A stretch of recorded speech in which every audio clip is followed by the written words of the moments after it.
Hello and good afternoon, feeders. Today is October 24th, 2021, and my name is DJ. Joining me today, as always, we have Feeder Finance Patrick. Patrick, if you'd like to say hello to our lovely users at home. Hi guys. Hey, so, starting as usual with the TLDR. Chain expansion progress is almost complete. We're at 100% on the API, and we have 30 plus vaults, the front end, and just some additional extras to make starting fresh as a BSC user more effortless. More on that later. We have new filtering options that have been added to the Invest page. Be sure to check those out. They're very cool. We've also added an update to the scoring mechanism, but this will be coming out soon. It is not yet complete, but it will be shortly. But it is set to make the investing experience much more engaging for our users. The portfolio has started its upgrade. That should be rolled out additionally in the coming week or so. We have recently published a new How to DeFi article, specifically on tokenomics. Be sure to give that a read as well. And we have new 1-month banner ads launching tomorrow, and we'll be sharing these once they're live. No spoilers yet, though. So, getting into the meat and potatoes of our update here, it looks like we have made some tremendous progress on expanding to another chain. And Pat, I will let you take it away from here. Sure, thanks.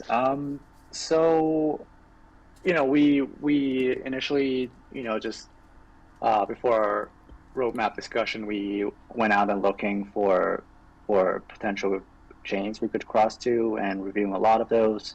Had a lot of good discussions with people from different chains, and we decided on this one chain we're going, and also had really good discussions there. They were really supportive, and then we went ahead to try and see if we can develop this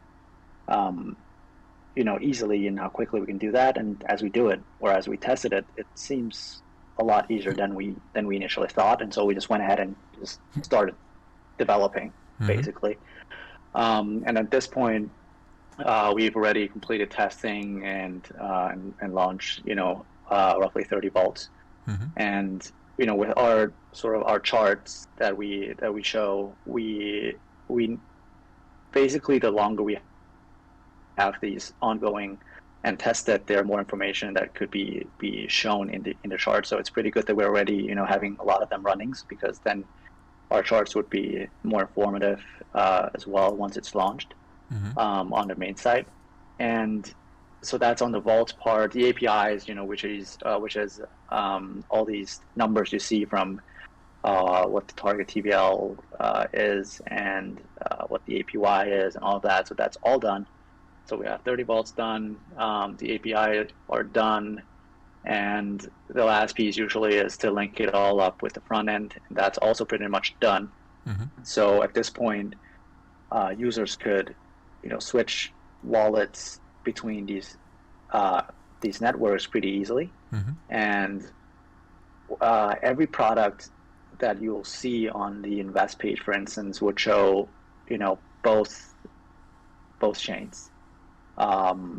So you could be browsing through all these products from different, at some point probably more than two chains, and make that a decision whether which product you want to go to. You like this token, it's on this particular network, and you want to do it. Then if you hit that, if you're connected, for instance, to the wrong sort of network, you can then just click switch, and it'll switch, assuming you have an EVM compatible wallet, which you likely do if you're connected to BSC. And the simplest one is probably just use MetaMask. It works with everything EVM. Oh yeah. So it's very, very convenient, very smooth, based on our testing. And the last piece that we'll need to do is we are trying to do something extra on top that allows our users to be able to use this new chain more easily. Starting there more easily, basically. And we're trying to, I won't spoil it yet because we don't know if we can pull it off in time, but if we are, then it'll make things a lot smoother for people on BSC to test things out on the other side. So that's sort of where we are. And now that we're sort of done with this whole, pretty much done, minus that one last piece, we've moved a lot of things up in our draft for the roadmap, and so we're pretty much set, I think, on a lot of things. And if we can make a lot faster progress this week as well, I think could be moved up a bit as well. But we're still good on releasing our roadmap late next week or this upcoming week. Mm-hmm. So you'll see what we have in store for everybody. A lot of things are coming, a lot of new things too, and the visibility on how things that we've already launched, new products, new exciting stuff coming. So look forward to that. All exciting news. I am my favorite part about all that is the fact that you're able to see your investments across networks. That is something that a lot of other platforms lack. So big kudos to you guys for being able to accomplish that goal. Yeah, and I think that's also pretty important, and that's why, to be a true multi-chain platform, it doesn't really make sense to have all these networks, connected. You have Beefy, for instance, with 6 or, pretty much every, they're crossed to every chain, but then you'd still have to, switch networks to view all the products on the different networks. It's just inconvenient, and we're all about trying to make it all super easy, and so that's why we went that route. I mean, it's only a couple buttons, but it is kind of a headache. You're right, because, it's like, oh, well, I want to compare the options on this chain, and I want to see what's on that chain, and, who wants to go through all that trouble? So, exactly. Making the investing experience a little easier. Great job, guys. So, on that topic of making the investing experience a little easier, it looks like there's some new filtering options that have been added to the invest page. Do you want to give a little color to those? Sure. That was a I think we have that sort of in mind as well, but it was also suggested by our community. Mm-hmm. We great minds think alike. Our community are very insightful. They have a lot of good comments and suggestions, and so one of those now has been implemented, which is we have this additional filter where you could filter for TVLs, you could filter for APYs, strategies, and types. So if you're just looking for staking, you could be filtering out all the auto farming stuff, and only look for auto staking. Or if you're comfortable with lending strategies, or if you're comfortable with other strategies, then you could filter that out too. So it's an additional layer of comfort, I guess, and convenience and eventually with a lot more products, it's going to be somewhat overwhelming without these filters. So this is great. And we also have, once we've launched, some of our community members were already, sending us feedbacks. And Jay in particular was very detailed in his suggestion about how we could sort of reorganize that whole section, because it's getting a little bit tight, I guess, because we have a lot of things going on there. Mm-hmm. And so we added that to our to-do list, and we'll make sure to make things better. And we'll take all feedbacks, and we really give it a lot of thoughts, and we'll make sure if anything that we can do to make it better, we'll do it. Big shout out to Jay. Thanks for the community suggestion, man. For those of you wondering how you can engage with us and give us suggestions, we have a suggestions channel in the Discord. We have a suggestions channel specifically in Telegram. And we also have the community discussion page on our snapshot voting. So you're able to propose suggestions there as well for new products and any other things that you want to see feed or change. You can also DM us. We're more than happy to listen and hear your guys' suggestions.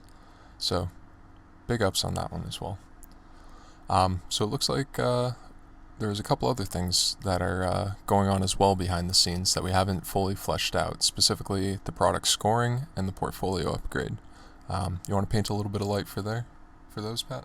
Yes, yeah, I'm happy to. In the beginning, Jimmy was the only guy sort of developing for us. So, as if you're around for, 5 months ago or 6 months ago, things were moving slower because we only have one dev. Yep. He's great, and he's done an amazing job. And now we've grown the team to At this point, I think 4.5. We might actually have one more. He's just joined. He's actually one of our community members. He's been around for a while as well. I think he joined very early in our Mm-hmm. lifespan, and he's now stepped up and looking to help. And so um, we'll see if he likes working with us, and let's see. And if he does, then we'll have one more help. And what these additional help means is that we can work on different things in parallel. Right. So what we're doing now is Pundit in particular is working on upgrading our scoring. Mm-hmm. Can't give out too much at this point because we want to make sure we can actually do it and finish it Yep. the way we think we want to do it. But our thinking there is to make it much more engaging and much more two-sided with our users, because obviously I don't know if you know, but most of our users are not on Telegram, Mm-hmm. and roughly 20% of the users are on Telegram, and we have 80% of the people that are using that we're not engaged with, and so we want to try and make sure that we can engage with them where they are, which is on the platform. So that's our work there. Mm-hmm. And the portfolio upgrade, that's we have a lot of suggestions for how the portfolio should improve, and we have also plans for the portfolio to improve, and that's actually major plans for that going forward, with the whole wealth management aspect of things will be built on top of the portfolio. And now we have additional resources, and Raphael in particular has been helping us with APIs, and now he's with that completing the cross-chain APIs. He has some time left on his hands, and is helping us with upgrading the portfolio. And so there should be out relatively quickly. Timing wise, you'll probably see it on the roadmap. A lot of things will be coming up relatively near term. Soon after the roadmap release, you'll realize that a lot of things are just weeks away, and the portfolio upgrade should also be part of the near term goals for us, and that's what Raphael is working on. I'd also like to make a note that we just keep knocking down these roadmaps, only setting them up for like a month or two. Is there a chance that we'll get a higher level roadmap, maybe looking at a year or 6 months, versus a 3 month or 2 month roadmap? That's a good question. We basically update our roadmap every 1 or 2 months, Mm-hmm. and if you're around since we launched, what we set out to do, it was always sort of changing. Mm-hmm. And because once we've done something, we realize, let's say something doesn't go as planned, so we have some expectation about this and that, and it wasn't received as we hoped, for instance. And there's no point in dragging it out, for instance, because we plan to have this project ongoing and be successful for years to come, and we can't be fixated on something that's unrealistic, or we have to be flexible and we have to be agile about things. So um, when we release our roadmap, we typically look out maybe 3 months, for instance, Mm-hmm. and set our goals there, and we try to achieve as much as possible for those next 3 months, because everything is sort of connected, Mm-hmm. right? Everything that we've built is built on top of what has been built. Mm-hmm. And if you think about it, it's almost like this family tree that just grows and grows in branches, and things improve on these branches, and then they branch out some more. Mm-hmm. So it is difficult to say how things will look in a year, and it will probably not be the case anyway. Mm-hmm. Um, and there is a downside to setting expectations too, because if let's say somebody made an investment decision because they think in a year we'll be doing this, and Right. 6 months later we might say, oh, we're not doing that anymore because it doesn't make sense for us to be going that way. Then there's some downside to that. So we try to keep things as realistic and as close to what we think we can achieve as possible. And for this roadmap in particular, I think we're looking out. Actually, we're looking out somewhat further out. I think we're going until Q1. So Okay. 5 months ahead. We have some goals set out for what we want to achieve in Q1, and from a higher level uh, section, like a whole different section that we want to sort of achieve in Q1. But obviously, there's going to be a lot more because we have all these other branches also branching out. But yeah, it's 5 6 months looking out for this upcoming roadmap. So I think that should be enough, and we should be able to achieve things by keeping it realistic, I guess. Absolutely. So it looks like in the next. Oh, I'm sorry. So it looks like we have released a new article on tokenomics as well. Can you briefly go over for our users back at home why it's important for us to be releasing these type of articles in the attraction of new users? Sure. At the moment, I think the number is still, last I checked a couple days ago, it's roughly 15% of our new users are coming from organic search. Mm-hmm. What that means is, our contents in the docs and the product itself, everything in our platform is SEO friendly. Mm-hmm. You could be searching staking Qubit, for instance, and you'd find a link to our staking page Mm-hmm. for Qubit, for instance. And so that's a major aspect of how we can, grow our users organically, and it gets more powerful as we, with time. Mm-hmm. And we want to sort of leverage on that by also, instead of only relying on the platform itself, we want to create contents that are SEO friendly as well to leverage on that.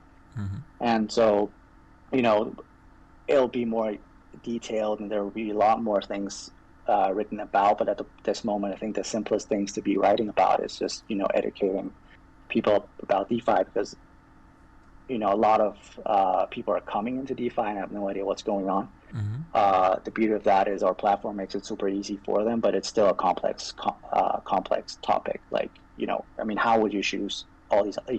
We make the options easy to visualize and see and navigate. But if you have no idea what you're looking at in terms of what the products are, how you think about tokenomics, what are staking, what are farming, have no idea what that is, then it's still difficult, right? So we can't solve that just by making DeFi simple. We have to also educate. And so that's part of what we're trying to do. In this article that we released a couple of days ago on tokenomics is trying to simplify things. We can't cover everything. Like we don't want to create this, this telephone book of DeFi, right? You can't write essays and essays of topics, but we want to keep it simple, short and brief, to give an overview. So, if you read through in, 3 to 5 minutes, you have an idea of what the term means and what you need to be looking for. And if you want to know more, you could be searching more for that. And hopefully we can have more advanced topics and more advanced content to add on top as well once we're done with the more basic topics. Yeah, and if our users at home have any ideas for articles, or if they would like to write any as well, feel free to DM myself or Patrick, and we can definitely get something set up for that. We're always looking for community suggestions, and especially for something like this, we want to know what the community wants to see going forward for these types of things. So, yeah, a lot of good stuff there.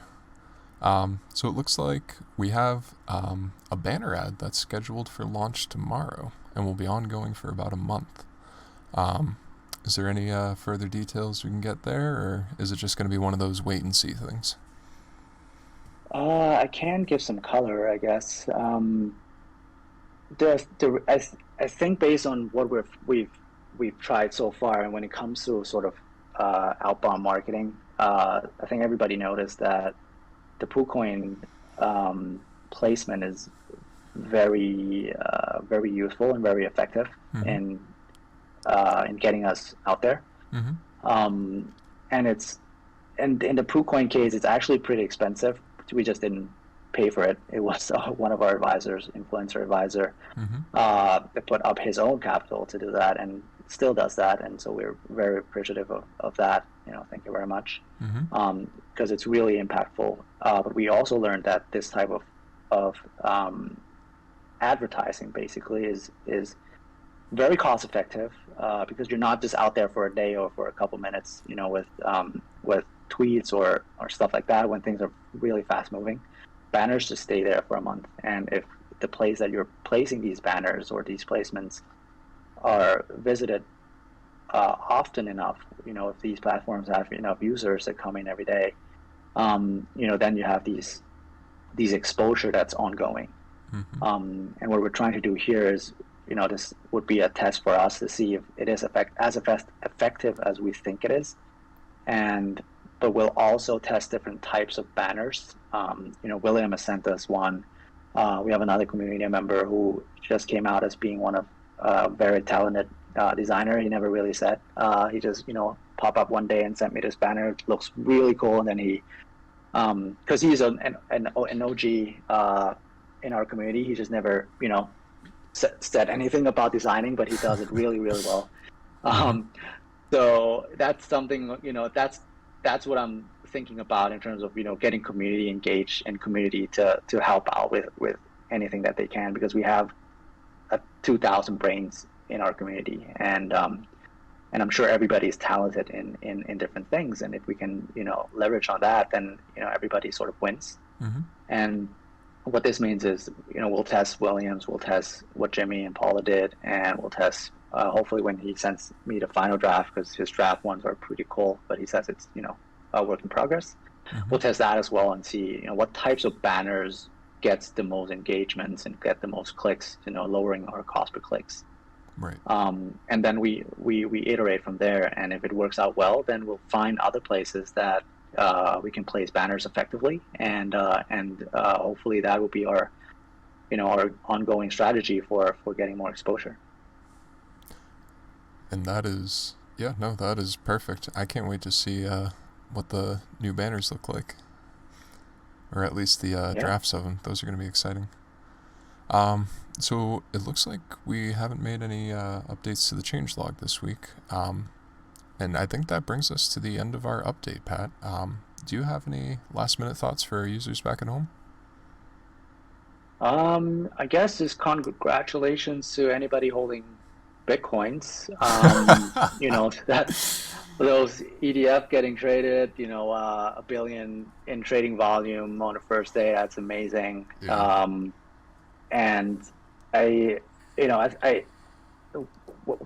remember we spoke about this last week, and I mentioned the fact that it's a futures ETF being a slight downside. I've also been reading similar thoughts from a couple of articles that are saying the same thing. Mm-hmm. But I also said that if there's enough trading going on in these futures contracts that are underlying the ETF, then it would definitely have an impact on Bitcoins. And I think it's getting traded quite heavily, and it allows for pension funds and funds to, if they do want to have exposure, and so that's good news for crypto in general. Mm-hmm. I think if there's an ETH ETF coming, even if it's futures, that's going to be big news for ETH too, because it's ETH is really powerful. It's super powerful. And if everybody was waiting for this Bitcoin ETF to come out, it has come out. So be aware of some sell and fact stuff like that happening as well. But it's proof that crypto is getting mainstream, and if this thing blows up, other ETFs are coming out, and more money going into crypto. So congrats to everybody for being early, and let's keep being early and invested in crypto. As always, not financial advice, so just going to throw that in there. Yep, please do. Just got to make sure we cover all our bases. Yep. I believe that's all we have for you this week, folks. Be sure to like, subscribe, all that other fun jazz. Be sure to share us on your social medias, and be sure to tune in next week. We'll have some more good info for you guys. So thanks for watching, and we'll see you soon. Bye, guys.